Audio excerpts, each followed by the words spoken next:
অবিশ্বাস্য রেজাল্ট করে আবারও বিহারে ক্ষমতায় ফিরল বিজেপির এনডিএ সরকার। আবারও পুনরায় ক্ষমতা দখল করে এবারে শুধু বিহারকে নয়, বাংলাকেও সরাসরি হুঙ্কার দিল প্রধানমন্ত্রী নরেন্দ্র মোদী। বিহারের মতো এবারে বাংলাতেও তাদের আধিপত্য বিস্তার করবে বলে সরাসরি মমতা বন্দ্যোপাধ্যায় সরকারকে হুঁশিয়ারি।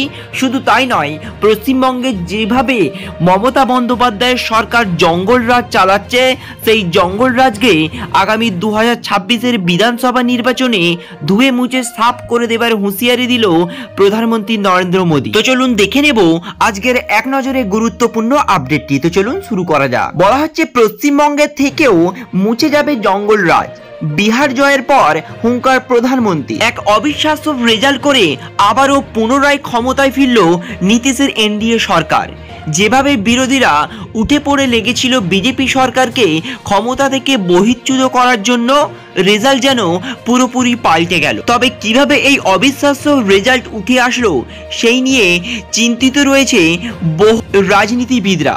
বিহারের বিধানসভা নির্বাচনের ফল প্রকাশ হওয়ার পর থেকেই বাংলায় ভোটের কাউন্টডাউন শুরু। আগামী বছরেই রয়েছে বিধানসভা নির্বাচন। সেই ভোটকে সামনে রেখে এবারে জয়লাভের পর সরাসরি হুঙ্কার দিলেন প্রধানমন্ত্রী মোদী। বিহারে বিপুল ভোটে জয় হয়েছে বিজেপি। এনডিএ সরকার গঠন নিশ্চিত হওয়ার পরই বাংলায় নজর দেওয়ার ইঙ্গিত প্রধানমন্ত্রী নরেন্দ্র মোদী। বিহারে আর কখনো জঙ্গলরাজ ফিরবে না বলেও হুঁশিয়ারি। এই জয় বিহারের সেই মা বোনেদের জয় যারা দিনের পর দিন জঙ্গলরাজ সহ্য করেছে। অর্থাৎ প্রধানমন্ত্রী নরেন্দ্র মোদী তার দল ক্ষমতায় আসবে যখনই বুঝে গেলেন, তখনই বিহারবাসীর জন্য বড় শুভেচ্ছা বার্তা নিয়ে হাজির হলেন।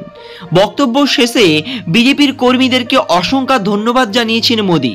কর্মীরাই এই সাফল্যর কারণ বলেও জানিয়েছেন তিনি। তাই এবার বিহারের পর তার একমাত্র লক্ষ্য হলো পশ্চিমবঙ্গ। পশ্চিমবঙ্গে মমতা বন্দ্যোপাধ্যায়ের জঙ্গলরাজ ধুয়ে মুছে সাফ করে দেবার হুঁশিয়ারি দিলেন প্রধানমন্ত্রী নরেন্দ্র মোদী।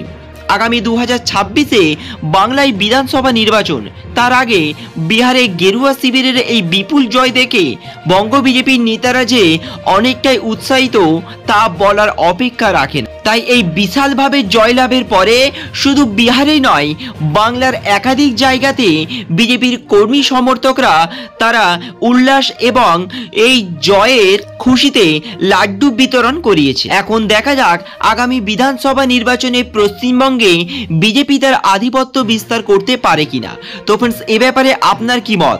প্রধানমন্ত্রী নরেন্দ্র মোদী সরকার সত্যিই কি তার আধিপত্য বিস্তার করতে পারবে পশ্চিমবঙ্গে, নাকি মমতা বন্দ্যোপাধ্যায় আবারও চতুর্থবারের মতো ক্ষমতা দখল করে নেবে?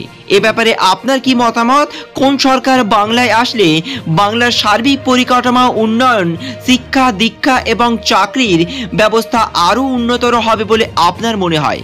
এ ব্যাপারে আপনার গুরুত্বপূর্ণ মতামত কি অবশ্যই আমাদেরকে কমেন্ট বক্সে লিখে জানাবেন। Thank you friends, thank you for